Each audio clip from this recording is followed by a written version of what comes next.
Thank you. Hello, Brooklyn. I'm Jane Sanders, better known as Bernie's wife. Thank you so much for joining us at the first rally of a campaign that is sure to be historic.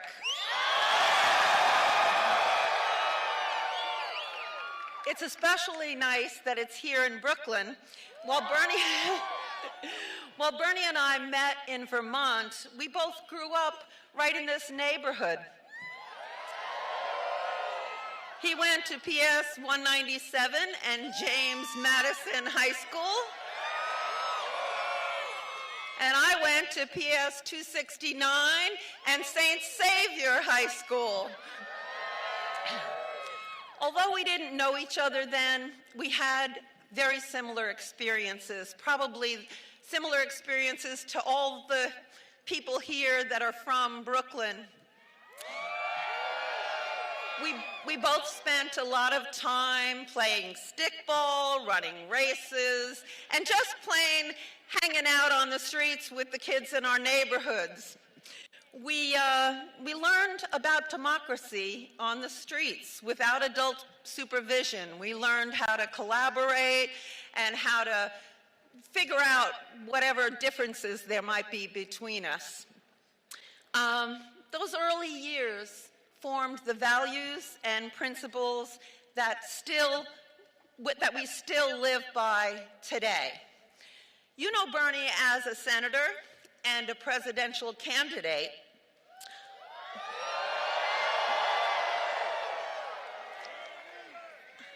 I've known him in many capacities over the years, as a coworker first, then as a husband, a father to our 4 children, a grandfather to our 7 grandchildren, and always as my best friend. During this campaign, I hope you get to know the man that I have come to admire, respect, and love over all the years we've been together. I feel honored to be his wife. And I know that might not be politically correct to identify myself as a wife, but it's one of the greatest honors of my life. You will also hopefully get to know the man that our children, grown children, still look up to and our grandchildren adore. Our sons, Dave and Levia, are here with us today. Our daughters, Karina and Heather, and the rest of the entire family will be with us throughout the campaign, and you'll get to meet them as well. Today is only the beginning.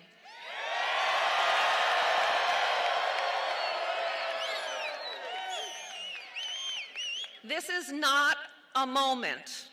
It's a movement, and Bernie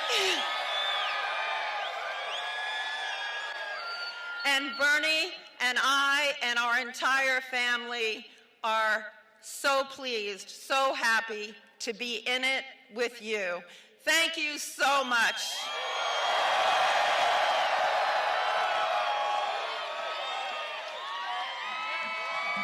Please welcome to the stage President of UE Local 506, Scott Slauson.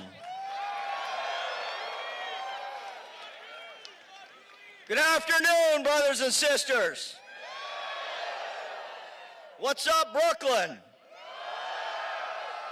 My name is Scott Slauson. I'm the president of UE Local 506 of the United Electrical Radio Machine Workers of America.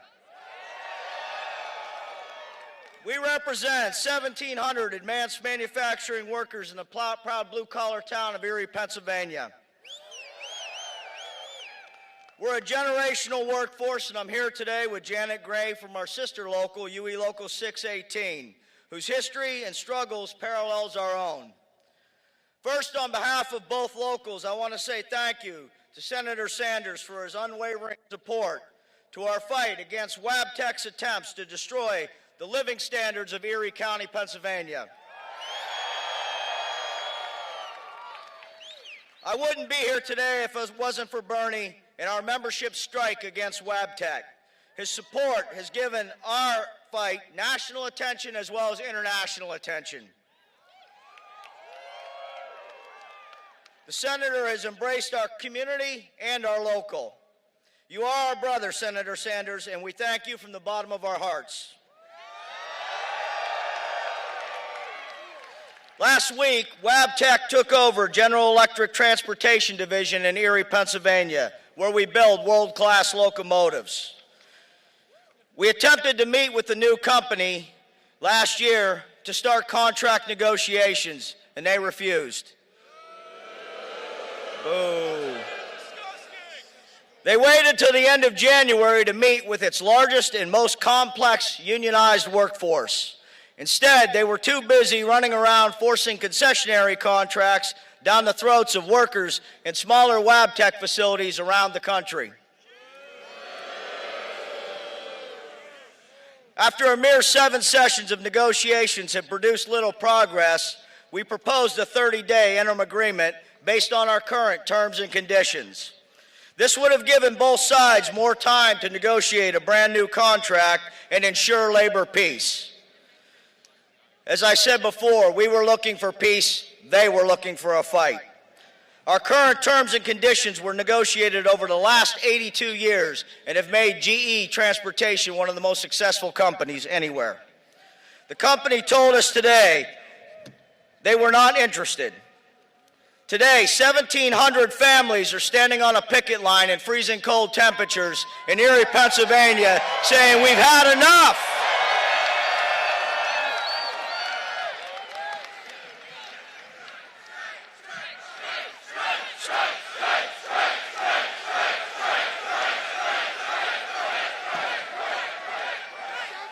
They insisted that all of our 450 workers on layoffs would be treated as new hires if and when they got called back to work. They would be paid $20,000 to $30,000 less per year for the same job. Those are wages we were making in the 90s. They would force mandatory overtime and make up to 20% of our workforce temporary.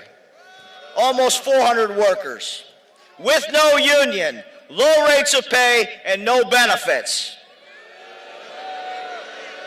Again, we said we had enough. Those terms were unacceptable to us, and we will not go to work for Wabtec under those terms and conditions. These conditions don't just destroy our families, they destroy our communities. They destroy the company. You cannot have two-tier wage systems or a temporary workforce for high-skilled manufacturing employees and expect a business to be successful. We make a living wage, and for that we don't make an apology. Generations of family in Erie have fought hard to build a great standard of living for us. We're not going to throw that away for our children and the generations of the future. Just so a greedy corporation and its shareholders can take more. We know what works.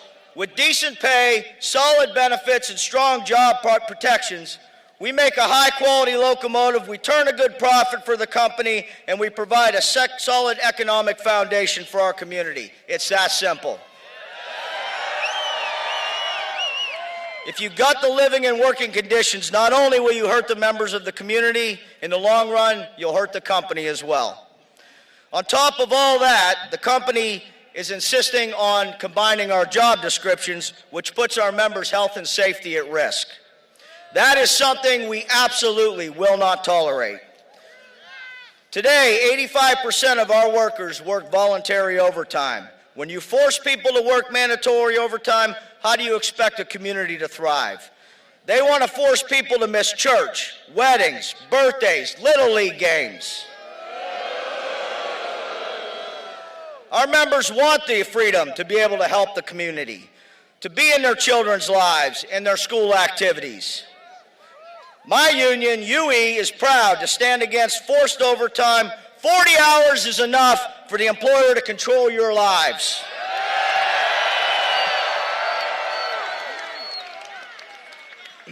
For decades, working people in the communities they live in have been beaten down by greedy corporations while they pay themselves millions in bonuses and stock options. This is wrong. It's a failed model, and we in 618 and 506 in Erie, PA, and our community intend to change that. We are fighting for every worker's right to family-sustaining wages, good pay, decent benefits, and solid work protections for all. It's time for men and women to make a stand. And with the help of our community, our politicians like Bernie Sanders, and the great people here today, we are making that stand. We will bring unions back to America. We will bring justice back to America. We will make the American workers proud again. Thank you.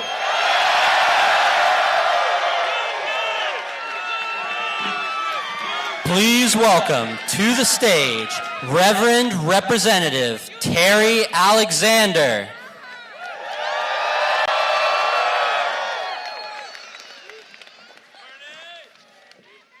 Good afternoon.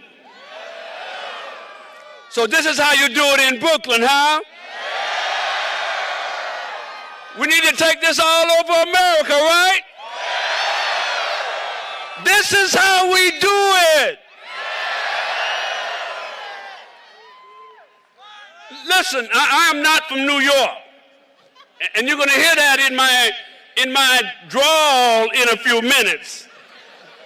I'm from the great state of South Carolina. So you may be wondering, why am I here?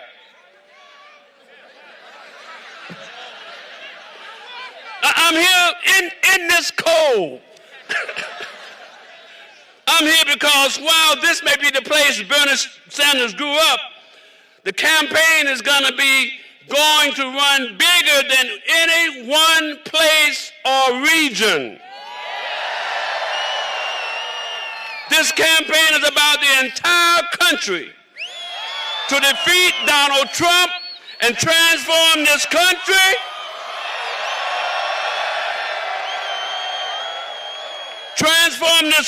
into a compassionate, progressive country we know that it can be. This campaign is about creating an America that provides equal opportunity, creates equal justice under the law, and extend equal rights for all. Now, Brother Sanders, if I hope you don't mind me, I'm calling him that, did not grow up with a silver spoon in his mouth like our present president. He is the son of an immigrant whose parents struggled to make ends meet and survive right here in Brooklyn. Where we come from, and the struggles of our family shapes our worldview. And so often the work we choose to do in life will shape our world's view. Mr. Sanders coming up has shaped his world view. He understands the plight of the poor. He understands the plight of the working class. He understands the plight of the immigrants. He understands the plight of people in the North, in the South, in the East, in the West, in the middle of this country. This is going to be a precinct by precinct, ward by ward, county by county, state by state campaign. We're going to take it to the streets. We're going to take it to the streets. We're going to take it to the street. Burn, Bernie, burn. Burn, Bernie, burn. Burn, Bernie, burn. Let's go to work, America. Thank you very much. Please welcome to the stage Senator Nina Turner.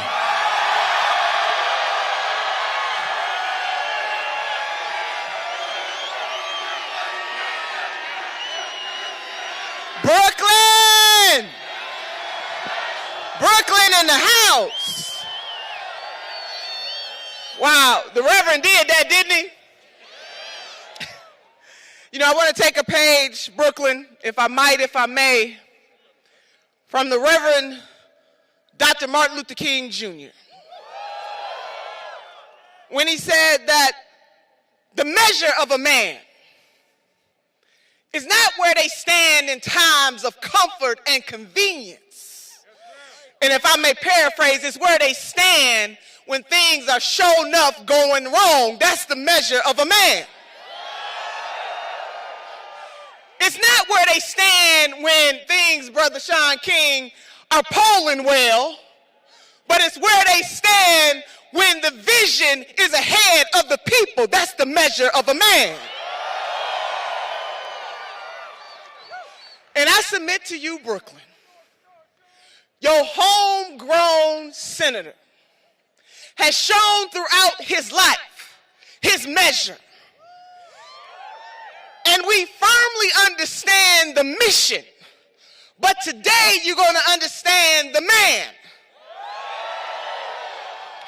When you are willing to stand up and say in the face of people saying that it will never happen, that in this country it is immoral for folks not to have health care, that's the measure of a man.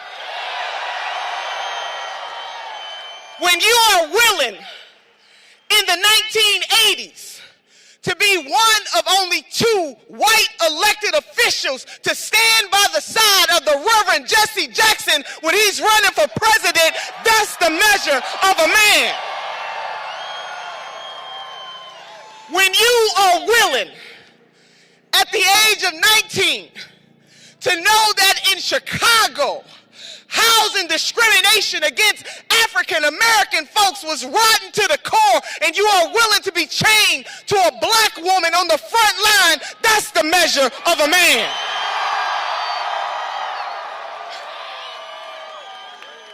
And when you are willing to go to Canton, Mississippi in 2017, Brother King, to Marshall, Mississippi with people like Brother Danny Glover, to say to the Nissan workers who are trying to unionize that you have a right to have a union and to live a good life, that's the measure of a man.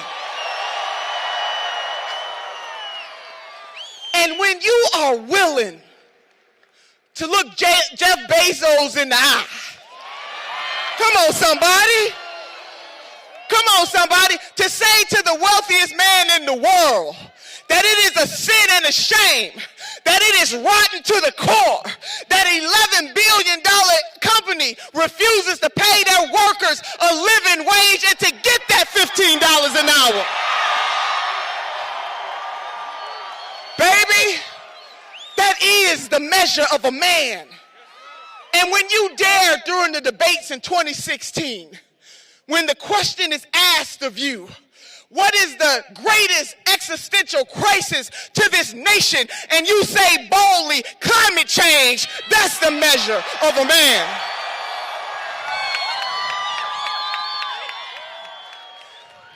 His history defines him. But it's not just about what he did in the 60s and the 80s and the 90s. It is what he is doing right now. The true measure of a man, somebody that is willing to lead, somebody that is willing to have a vision even when other folks can't see it, somebody who's willing to tell the truth, the whole truth, and nothing but the truth. So help us, God. That is the measure of a man. And so I say, Brooklyn, that you should be proud that the son of this city has been standing on the front lines for a very long time. Standing up for working people in this country, black, white, brown, red, yellow, and the swirl in between. Gay, lesbian, bisexual, transgender, queer, Jew, Gentile, Christian, Buddhist, atheist, standing up for the people. That's the measure of a man. And so I submit to you that we're going to take this on home. That we're going to finish what we started in 2016.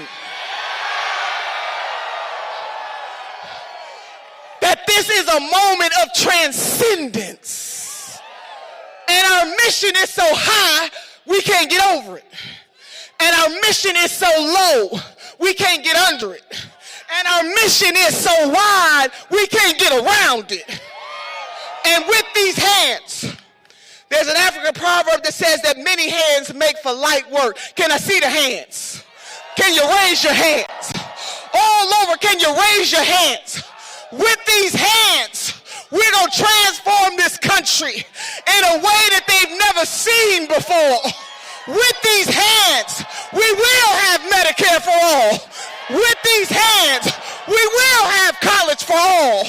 With these hands, we will make sure that the working poor and barely middle class in this country have a system that answers to them. With these hands, we will rise.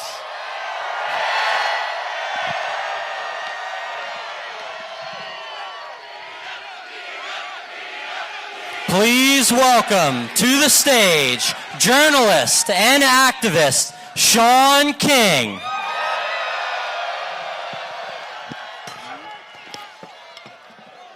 Brooklyn, what's up? Put your hands together one more time for Nina Turner. Now, about 9 months ago in Los Angeles, I co-hosted a criminal justice reform event with Bernie and Patrisse Cullors from the Black Lives Matter movement. And it was so warm. It was so warm and beautiful outside. But in that event, I got the wonderful opportunity to introduce Bernie. And after I introduced him, his wife Jane and his son came up to me in tears. And they said something to me that I have never said out loud until now. They said, Shaun, all these years, we've never heard these stories that you told about our Bernie. And I could hardly believe it. And they told me that Bernie just never wanted anybody to feel like he was using his time in the civil rights movement for his own personal gain. And the truth is, that's what we love about Bernie. But here's the thing. Because most of us never heard these stories about him growing up here in Brooklyn or being a real activist in the civil rights movement in Chicago, because we never heard those stories, for most of us in our minds, Bernie has always been a disheveled, gray-haired, bespectacled politician. Like for most of us, Bernie starts in our mind for who he is right now today. And don't get me wrong, I love who Bernie is today, but I need to tell you a little bit about how he got here. Here's why. Listen. His journey to this moment is so much of what makes him special and what makes him different. And it's his journey here, not just his political views, not just his policy plans and ideas. It's his journey to this moment that makes me trust this man with our future. Listen, Bernie Sanders was born right here in Brooklyn the same year the Holocaust began. The next year, when Bernie was just a baby boy, his uncles Jacob and Abraham, his aunt Shauna, and her son Leopold were all killed in the Holocaust in Poland. Hold on, that's the wind, right? And Bernie never met them. And in the community that Bernie grew up in, right here in Brooklyn, this was a common story. Every other shopkeeper, every other neighbor had all lost huge swaths of their family to the Holocaust. And to come of age in that time, in that space, it gave Bernie a deep sense of right and wrong. But I also think that the trauma that Bernie's family faced and experienced, it also meant that you really didn't talk about your pain.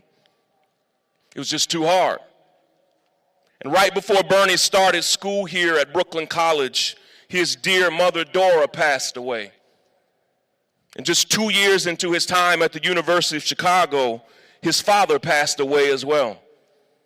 And so you have this young 19-year-old man whose father narrowly escaped the Holocaust, whose parents both passed away. You have young Bernie Sanders alone in Chicago at the height of the civil rights movement. And I need you to understand that we must reject this idea that who Bernie was in the 1960s is irrelevant. I reject it. Because who you are and what you do, what you fight for, who you fight for, and who you fight against, it's always relevant. Listen, 20 years from now, 30 years from now, 40 years from now, when people step up and run for office, what they did and where they were during the Black Lives Matter movement, it will mean something. Where they were during the Muslim ban, where they were when immigrant children were being ripped away from their families, it's all going to matter. And here's the truth. If what Bernie did in the 60s doesn't matter now, then what we're doing right now doesn't matter, and you and I know it does. Nina quoted it earlier. Dr. King said, "The ultimate measure of a man is not where he stands in moments of comfort and convenience, but where he stands in times of challenge and controversy." Bernie was just a teenager when he moved from Brooklyn to Chicago. And it was the most tumultuous and challenging time that this nation had faced since the Civil War 100 years before that. And most Americans, particularly most white Americans, remained completely silent. And it was that silence in the face of lynching, in the face of water hoses, in the face of bombings of homes and churches, in the face of assassinations, in the face of attack dogs being released on children. It was actually that white silence that broke the heart of Dr. King as he languished in the Birmingham jail. And it was that silence in the face of evil that Dr. King said actually tells us more about the soul of America than the brutality itself. And Bernie loved Dr. King, young Bernie. And long before we used the phrase white privilege, Bernie had the notion that he needed to use his own white privilege to fight back against racism and bigotry and inequality. He's been doing it. And Bernie had a desire to hold this country to a higher standard, and that feeling began to well up in Bernie as a young student at the University of Chicago. Bernie actually became the chairman of the university chapter of the Congress of Racial Equality, CORE, and he merged that group with SNCC, the Student Nonviolent Coordinating Committee. Listen, these weren't just photo ops. Bernie literally helped lead the first known sit-in at the University of Chicago. He's been doing this. 33 students camped outside of the president's office protesting segregated housing on campus. Listen, Bernie was so disturbed by police brutality in Chicago that he once spent an entire day blanketing the city with flyers on the issue, only to notice that he was being followed by police who were following him and taking down all the flyers. Listen, Bernie hates telling these stories, and he's resisted using them for political capital across the years, even when we've told him, Bernie, you've got to tell your story. It's because he does what he does because he cares. Listen, he's always felt that what he did in the 60s paled in comparison to those who were beaten or lost their lives. And so he's kept some of these powerful stories to himself. But let me tell you something. He did march with Dr. King. He attended the March on Washington, but he did even more than that. Listen, this is not some exaggerated myth. This is the origin story of a political revolutionary. Let me tell you, in 1963, just 9 years after Brown versus the Board of Education, the white power structure in Chicago was still fighting against school equality like their lives depended on it. They literally treated black children in Chicago like they had the plague. And not only were black schools underfunded, they were overcrowded and bursting at the seams. And at the same time in Chicago, every single black classroom was past capacity. Sometimes school children were sharing chairs and desks and sitting on the floors. And a report found that 382 white classrooms across Chicago were completely vacant. Mayor Richard Daley and the school superintendent, Benjamin Willis, decided that before they would allow a black child to fill a white classroom, they would start putting raggedy trailers on playgrounds and in parking lots to give space for black students. And those trailers were broken down. They were scorching hot in the summer and bitterly cold in the winter. And they would allow rats to come in and out of the trailers at will. And these awful trailers became known around Chicago as Willis wagons, named after Benjamin Willis, the school superintendent. And just a few days before the March on Washington, listen to this.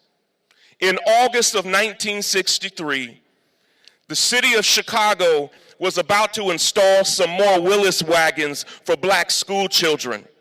And a brave group of interracial local activists and organizers decided to put their bodies on the line and block the installation of those trailers. And Bernie was one of those activists. Listen, Bernie Sanders literally stood in front of bulldozers to block the installation of those Willis wagons. And as Nina said, those young activists literally chained themselves together.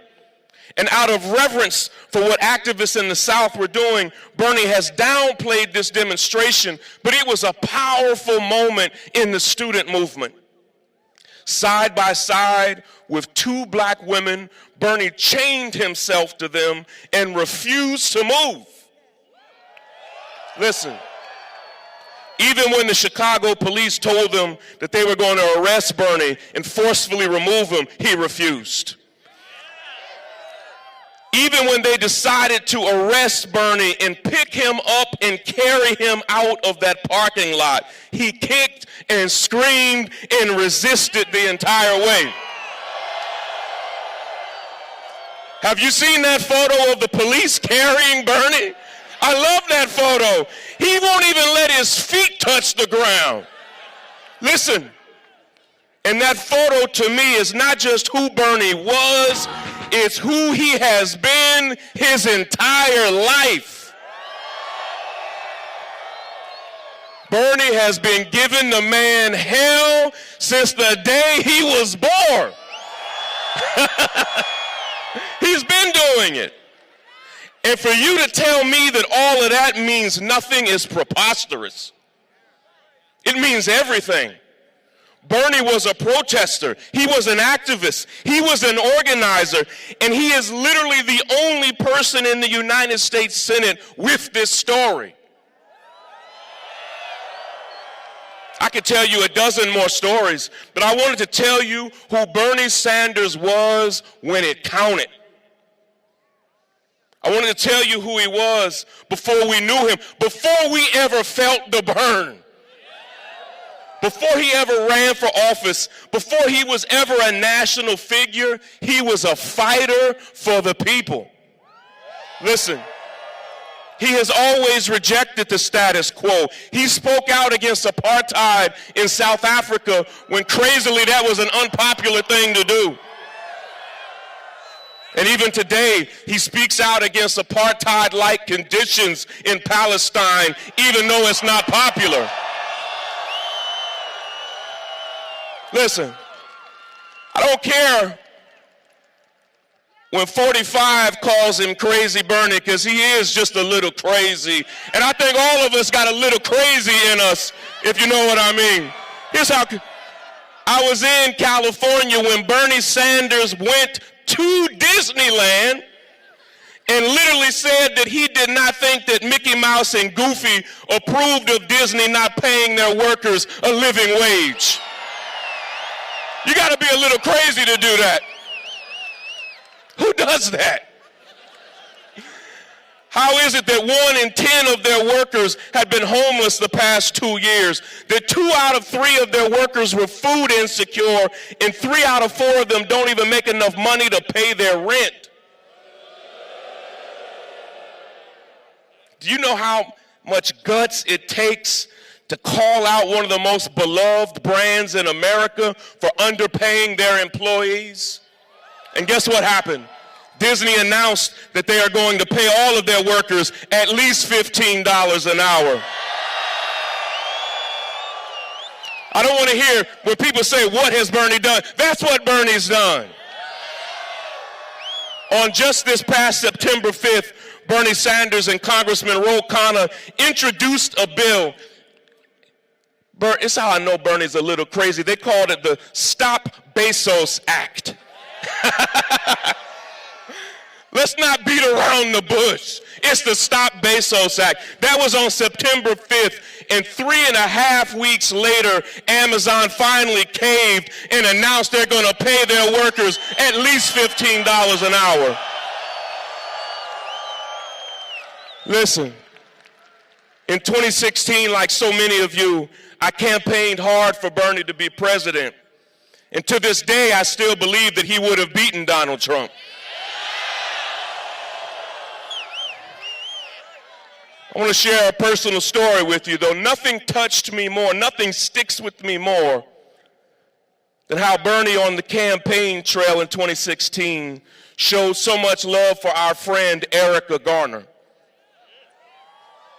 She was fierce. She was one of a kind. She spoke truth to power right to people's face. And when most campaigns were rejecting her and criticizing her, Bernie brought her on the campaign trail. When you get home, I'd like for you to go to YouTube and search Erica Garner, Bernie Sanders campaign ad, because I think that campaign ad was the most compelling ad of 2016. Erica was forced into becoming a revolutionary freedom fighter after the NYPD murdered her father in cold blood. I know we might be on TV right now, but Erica had a bullshit detector, and she could see BS from a mile away. And so many politicians had looked her in her face and lied over and over again about the justice they were going to give her family. And Bernie was one of the only political leaders that she trusted. And she loved him. And she gave her life fighting for justice for her father, Eric Garner. She was just 27 years old when she died of a heart attack 2 Decembers ago.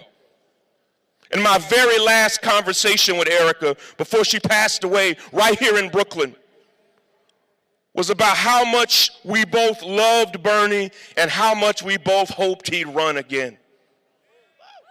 Listen, she loved him because she knew that at his heart, he was just an activist pretending to be a politician. Listen, She knew that he was an activist determined to change the system from the inside out. And Bernie, if you can hear us, we're out in the cold right now. We're standing with you. Yes, Bernie, because we believe in you. But Bernie, we're standing with you because you help us believe in ourselves. You help us believe in our potential to make this country and this world a better place. Bernie, you help us believe in big ideas. And that all these years that you're still a dreamer makes us think it's okay to be dreamers ourselves. Bernie, we love you, man. We love that your campaign, that our campaign kickoff for you was in the snow and cold, because we hope it shows you, Bernie, that the people are with you. Brooklyn, are you feeling the burn? Listen, Brooklyn, thank you for braving this cold weather, but without further ado, let's give a huge welcome to our brother, our friend, our fearless advocate. Brooklyn, give a hometown welcome to the man that has been speaking truth to power for generations, the next president of the United States of America, Bernie Sanders. Let's go.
Brooklyn, thank you.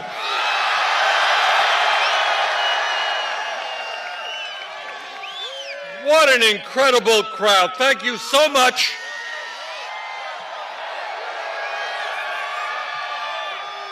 Let me thank Akila for a wonderful rendition of the Star-Spangled Banner. let me thank Scott Shawson, who is standing up not just for the workers in Erie, Pennsylvania against corporate greed, but for every worker in America. Scott, thank you very much. And let me thank Representative Terry Alexander of South Carolina. And Terry is right. This is going to be a 50-state campaign. We're not going to concede one state to Donald Trump.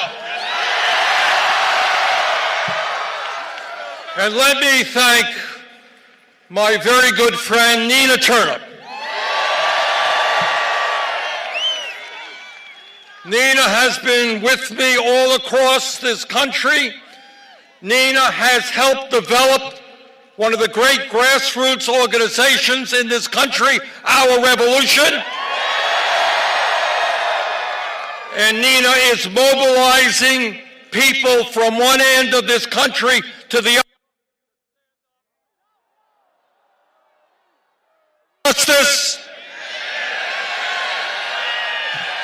Nina, thank you very much. And let me thank Sean King. All over this country, and I'm going to say a few words about it today and more tomorrow, people understand we have a broken criminal justice system. And there are few people in America more than Sean who are fighting to change that system. Sean, thank you. And lastly, let me thank my wife and my family. Thank you, Jane and Levy and David and Heather and Karina and all my beautiful 7 grandchildren for the support you've given me.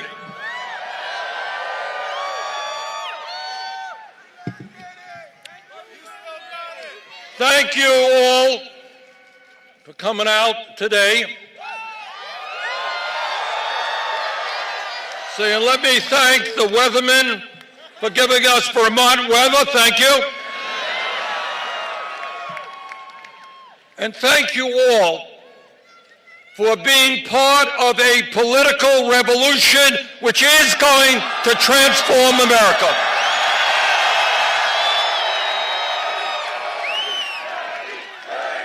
Thank you.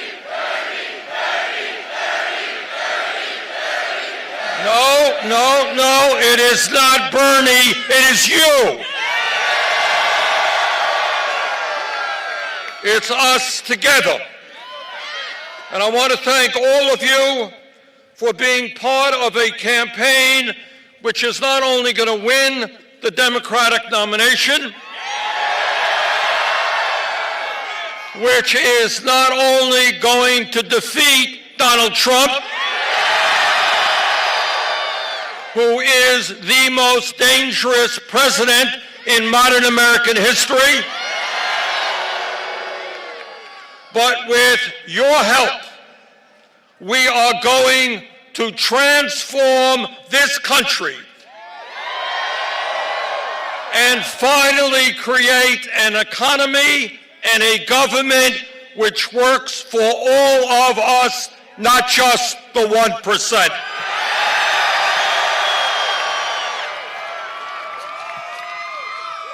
Today, at our very first rally, I want to welcome you to a campaign which says loudly and clearly that the underlying principles of our government will not be greed, hatred, and lies. It will not be racism, sexism, xenophobia, homophobia, and religious bigotry. It will not be tax breaks for billionaires and efforts to throw millions off the health care that they currently have. This campaign is going to end all of that. The principles of our government will be based on justice, on economic justice, on social justice, on racial justice, on environmental justice.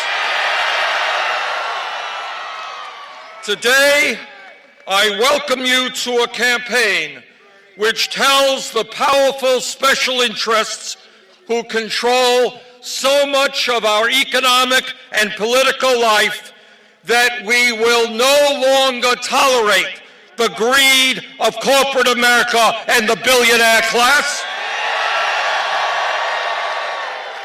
Greed which has resulted in this country having more income and wealth inequality than any other major country on earth.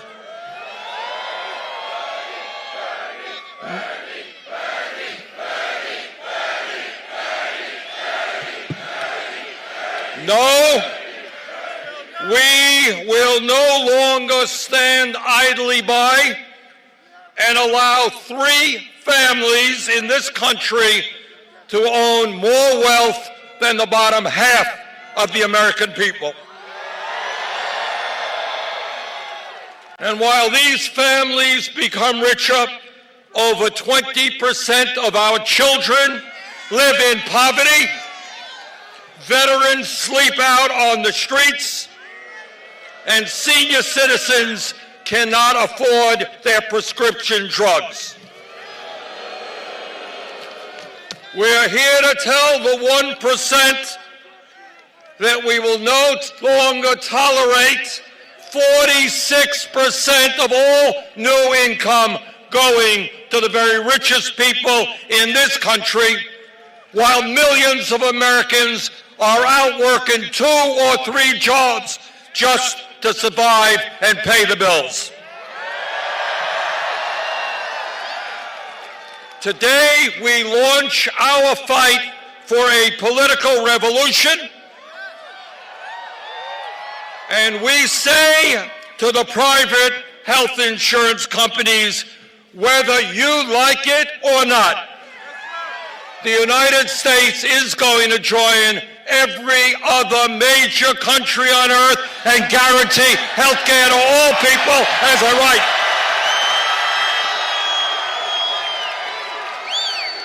And you can spend all of the money you want against us. We will have a Medicare for all single-payer system.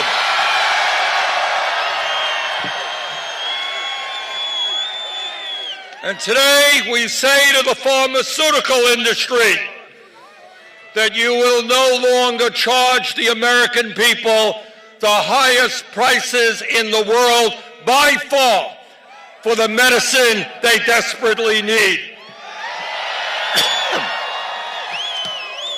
Whether you like it or not, your greed is going to end, and we are going to lower the cost of prescription drugs in this country.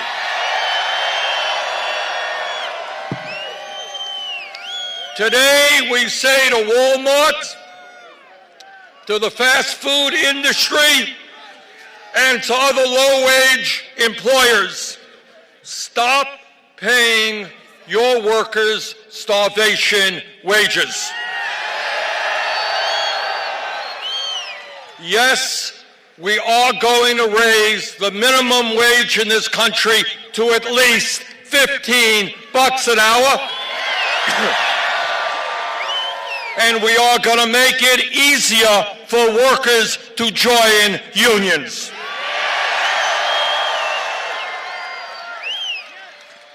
Today, we say to the American people that we will rebuild our crumbling infrastructure, our roads and our bridges and our rail system, our water systems, our wastewater plants, and our airports. And when we do that, we're going to create up to 13 million decent-paying jobs. And today we say to the parents in our country that you and your children deserve quality, affordable child care.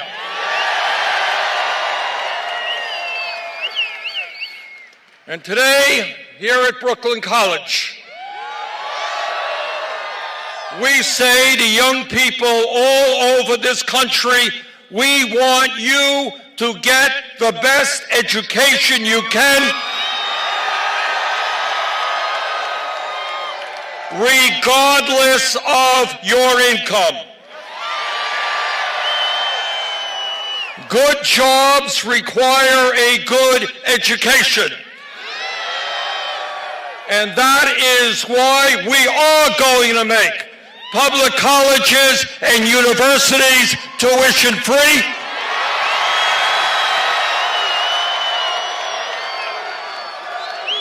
And why we are going to substantially lower the outrageous level of student debt in this country.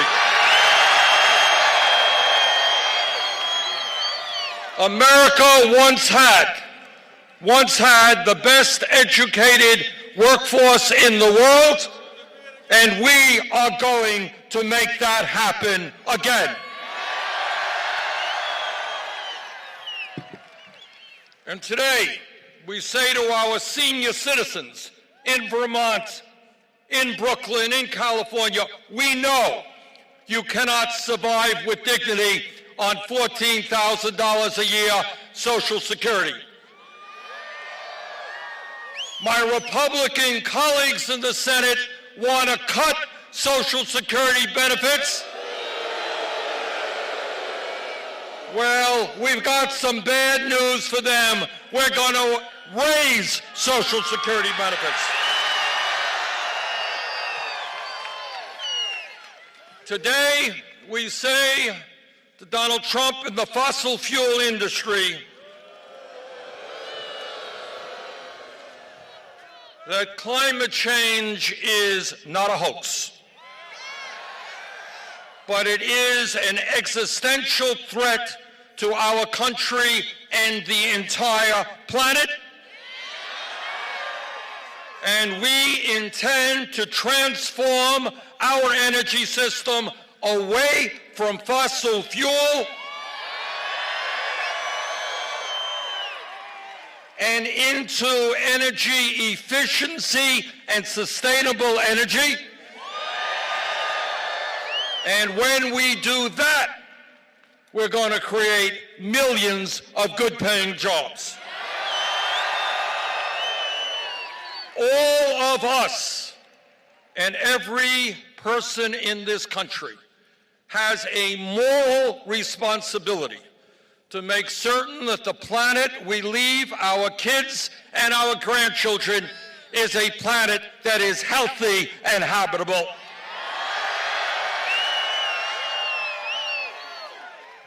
And today we say to the prison industrial complex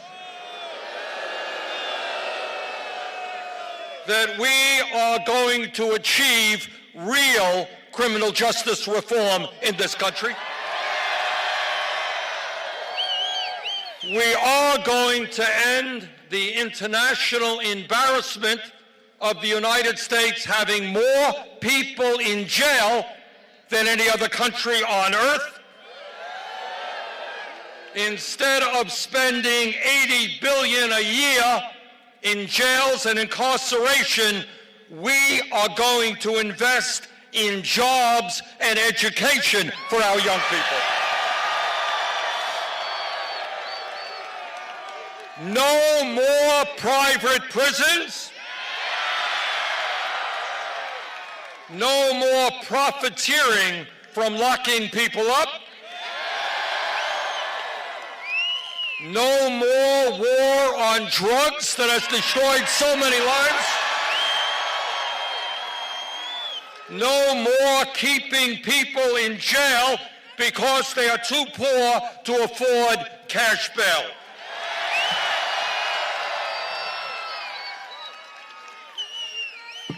And by the way, when we talk about criminal justice reform, We are going to change a system in which tens of thousands of Americans every year get criminal records for possessing marijuana, but not one major Wall Street executive went to jail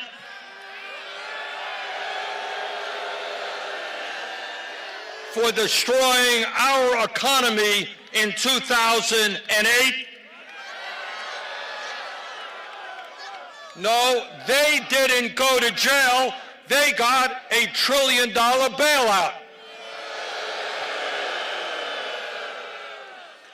Today, we say to the American people that instead of demonizing the undocumented immigrants in this country, we are going to pass comprehensive immigration reform and provide a path toward citizenship.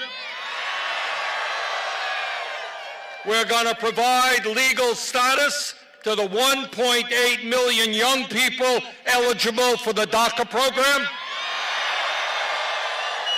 and develop a humane border policy for those who seek asylum. The United States will no longer snatch babies from the arms of their mothers. Today, we say to the 1% and the large profitable corporations in America, listen up because this applies to you. We say to the 1% in large corporations that under a Bernie Sanders administration, you're not going to be getting more tax breaks. Quite the contrary. We're going to end your tax breaks and your loopholes. You are going to start paying your fair share of taxes.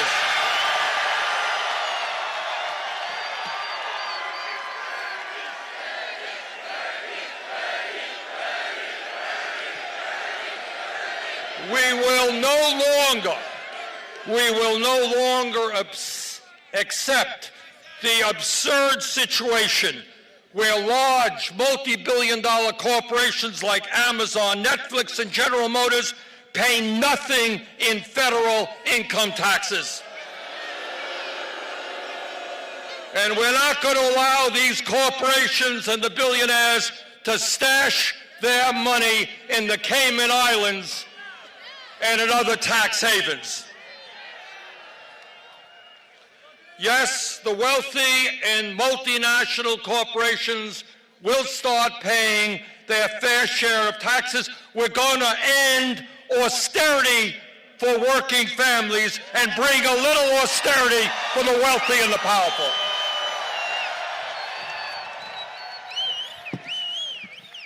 Today, we say to the military-industrial complex that we will not continue to spend $700 billion a year on the military, more than the top 10 nations combined. We're going to invest in affordable housing.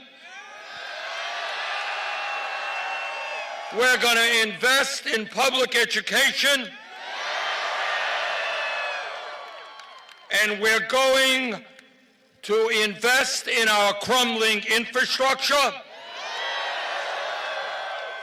No more major investments in never-ending wars.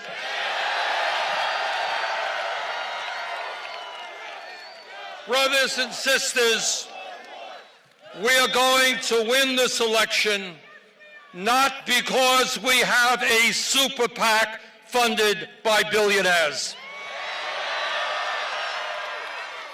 We're going to win this election because we are putting together the strongest grassroots campaign in the history of American politics.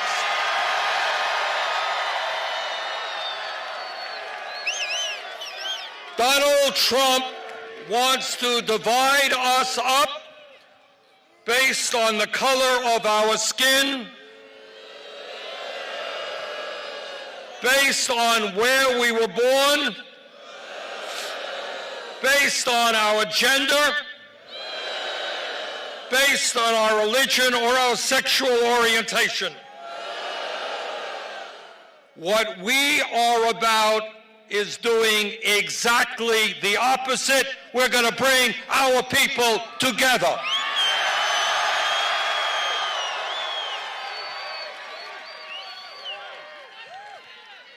Black and white, Latino, Asian American, Native American, gay and straight, young and old, men and women, native born and immigrant, we are together. And together we will transform this country.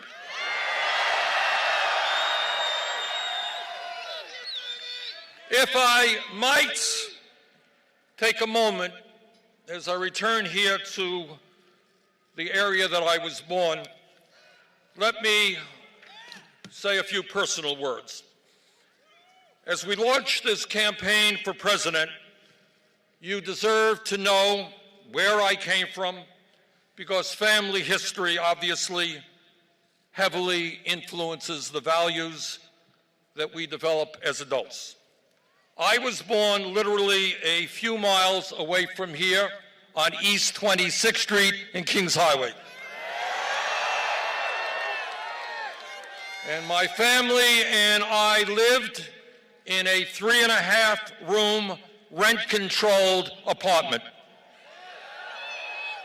My father was a paint salesman who worked hard his entire life, but never made much money. And my mother raised my brother and me. I learned a great deal about immigration as a child because my father came from Poland at the age of 17 without a nickel in his pocket, without knowing one word of English. He came to the United States to escape the crushing poverty that existed in his community and to escape widespread anti-Semitism. And it was a good thing that he came to this country because virtually his entire family was wiped out by Hitler and Nazi barbarism. I am not going to tell you that I grew up in a home of desperate poverty. That would not be true. But what I will tell you is that coming from a lower middle-class family, I will never forget about how money, or really lack of money, was always a point of stress in our family. My mother's dream was that someday our family would move out of that rent-controlled apartment to a home of our own. That dream was never fulfilled. She died young while we still lived in that rent-controlled apartment. My experience as a child living in a family that struggled economically powerfully influenced my life and my values. I know where I came from. And that is something I will never forget.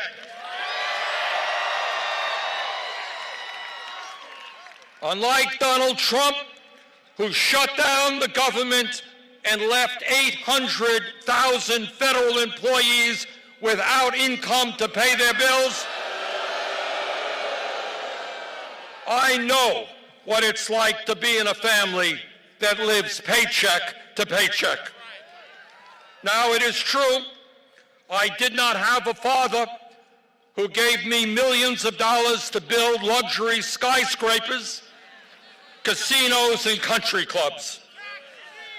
I did not come from a family that gave me a $200,000 allowance every year beginning at the age of 3.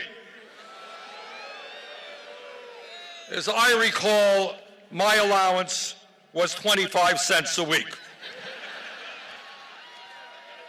But I had something more valuable. I had the role model of a father who had unbelievable courage in journeying across an ocean with no money in his pocket to start a new and better life. I did not come from a family of privilege that prepared me to entertain people on television by telling workers, "You're fired." I came from a family who knew all too well the frightening power employers can have over everyday workers. I did not come from a family that could afford to send my brother and me to an elite boarding school. In fact, I was educated proudly in high-quality public schools here in Brooklyn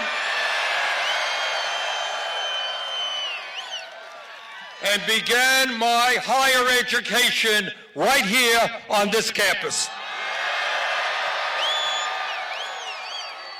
I should also mention that my brother Larry graduated from Brooklyn College.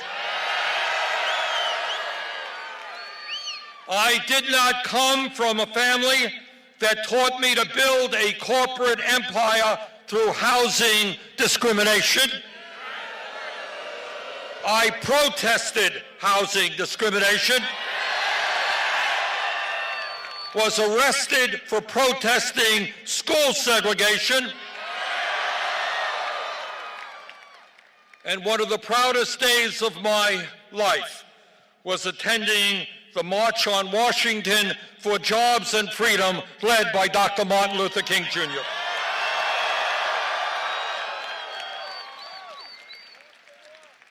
Brothers and sisters, over the last 2 years and before that, you and I and millions of Americans have stood up and fought for justice in every part of our society. And we've had some successes. Together, as billionaires and large corporations have attacked unions, destroyed pensions, deregulated the banks, and slashed wages, we have succeeded in raising the minimum wage to $15 an hour in states and cities all across this country. And together, we forced Amazon and the Disney Corporation to do the same. And together, we have stood with teachers all across this country who went out on strike to fight for better schools for their kids. Together, as the forces of militarism have kept us engaged in never-ending wars, we have stood together and fought back. For the first time in 45 years, we have utilized the War Powers Act to move us forward to end the horrific Saudi-led war in Yemen.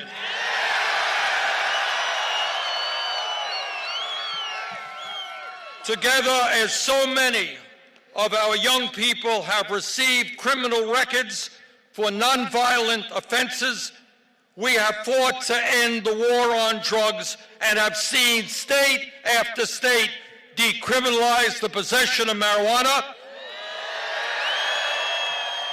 and are beginning to see states and communities expunge the records of those who are arrested for marijuana. We have won some victories, but clearly we have a long, long way to go. And I'm here to tell you that because all of the work we have done together, we are on the brink of not just winning an election, but transforming our country.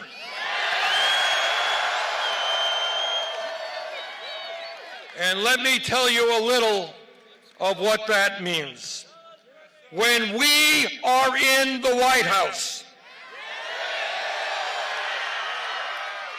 we will enact a federal jobs guarantee to ensure that everyone in this country is guaranteed a job.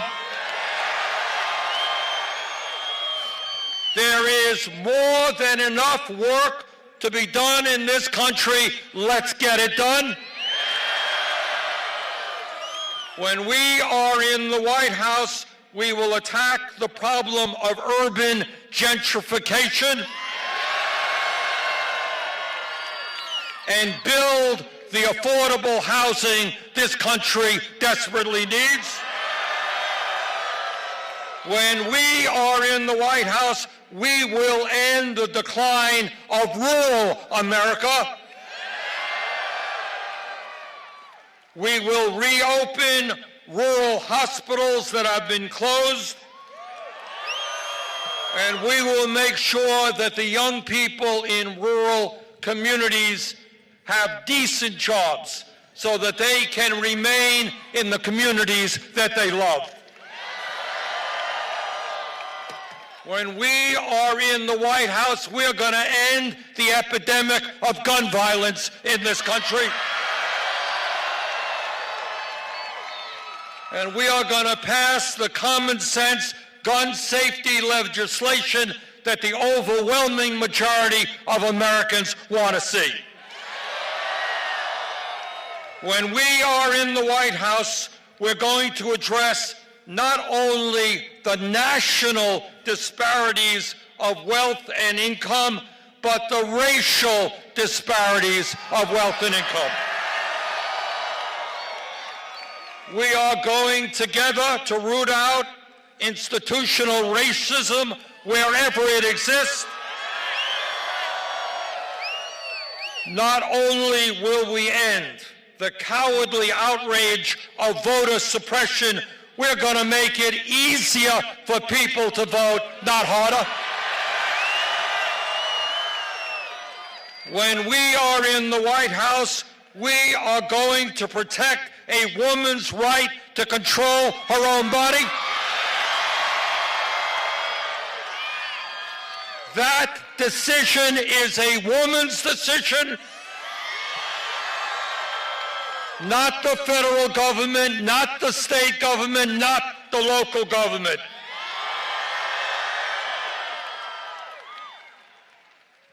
Please make no mistake about it.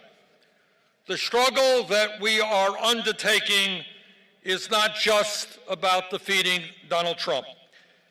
This struggle is about taking on the incredibly powerful institutions that control the economic and political life of our nation. And let me be very specific. I'm talking about Wall Street. I'm talking about the insurance companies, the drug companies, the military-industrial complex, the prison-industrial complex, the fossil fuel industry, and a corrupt campaign finance system that enables billionaires to buy elections.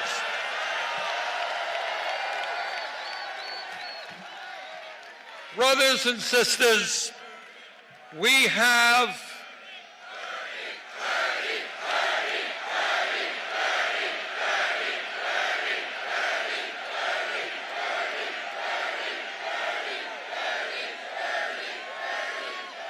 Brothers and sisters, we have an enormous amount of work in front of us, and the path forward will not be easy.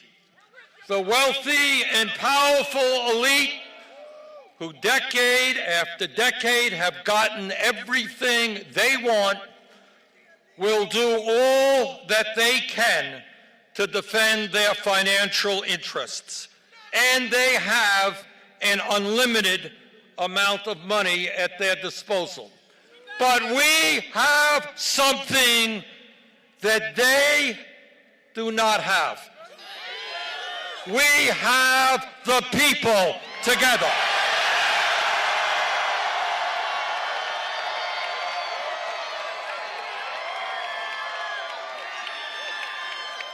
So this is what I believe. This is what I believe from the bottom of my heart.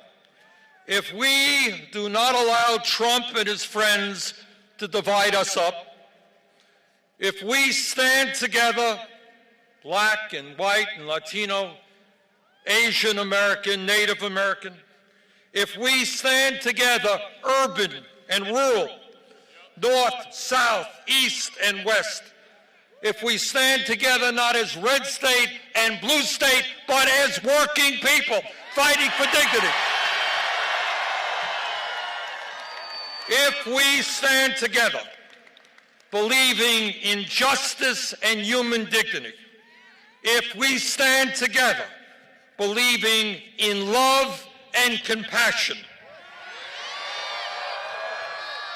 if we stand together, brothers and sisters, the future of this country is extraordinary, and there is nothing we will not be able to accomplish. Thank you all very much.